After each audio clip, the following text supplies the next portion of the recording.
আসসালামু আলাইকুম প্রিয় দর্শক, আশা করি সকলেই ভালো আছেন। এই যে আপনারা দেখতে পাচ্ছেন, ঠিক এই জায়গাতে যে মুসাফুর যে নদীটা বা ব্রিজটা ভেঙে যায়, আমরা আজকে এখানে আসলাম। এখানে আমাদের কৃষি জমি ছিল, সেখানে আমরা ধান করেছিলাম।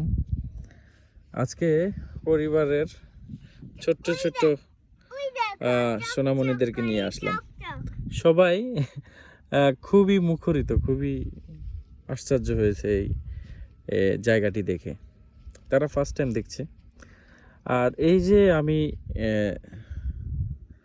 এর আগেও দেখিয়েছিলাম যে এই যে ফসলি জমিগুলো ভেঙে ভেঙে আস্তে আস্তে নদীর বিস্তার লাভ করছে। এই যে বিশাল এক জায়গা দেখুন। এখন নদীতে জোয়ার নেই, একদমই পানিও একদম কমে গেছে। বর্ষাকালে জোয়ারের তীব্রতা কথা কই